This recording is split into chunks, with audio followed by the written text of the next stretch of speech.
इकलौता बेटा दुर्घटनाग्रस्त स्वर्गवासी हो गया। उसको रोते रोते परिवार का, माँ बाप का हालत खराब।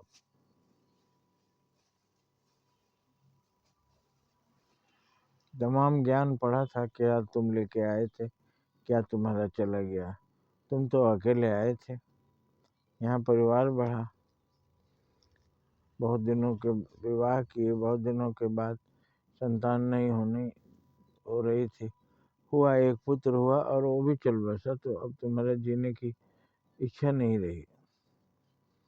क्या उसी बच्चे के लिए जीने तुम आए थे? ये सब समझाना बेकार है। पुत्र मोह तो होता है, अर्जुन को भी हुआ, और भगवान भी परेशान हो गए थे तो लेकर अर्जुन के पुत्र अभिमन्यु से मिलाने स्वर्ग चले गए थे। वहां से मिलने के बाद जब अभिमन्यु का नाम लेकर अर्जुन ने बुलाया, अभिमन्यु पीपल के पेड़ के नीचे बैठा था उधर मुड़ करके। भगवान राम अर्जुन से बोले थे जाओ अकेले मिल लो। अर्जुन ने कहा आप भी चलिए।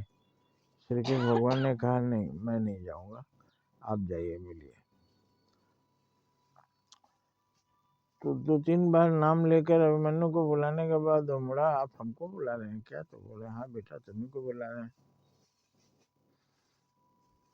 तो आप यहाँ तक मेरा पीछा करते हुए चले आए, कई जन्मों तक मैं आपका पिता रहा, मैं तो आपको ढूंढते हुए नहीं आया, और आप हो कि आप आ गए यहाँ तक।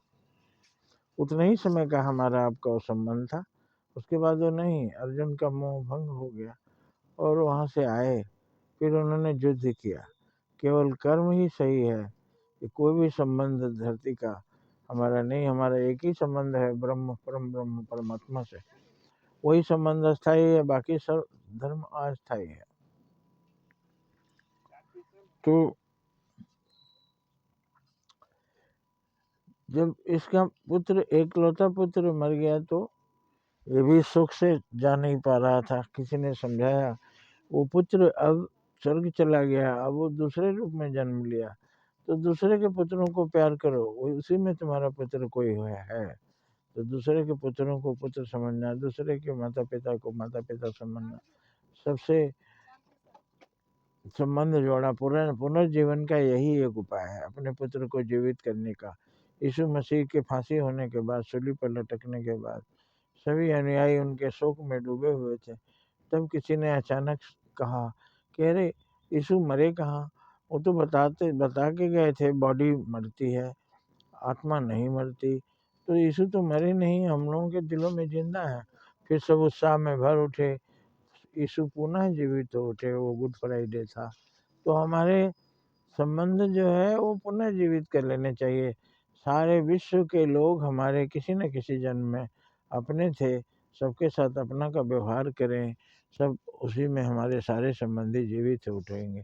मरे हुए सभी जीवित हो उठेंगे, जितने भी हमारे। कहते हैं राजा भगीरथ के 60,000 पुरखे जल के भस्म हो गए थे। ये शायद उसी कथा से जुड़ती है कि हजारों हजार लोग जो हमारे मर गए, वो सब हमारे सामने जिंदा है नए रूप में। सबके साथ हम अच्छा व्यवहार करें, प्रेम का व्यवहार करें, अपना समझें। ये है उनके पुनर्जीवित होने की का रहस्य। जय हिंद, जय भारत।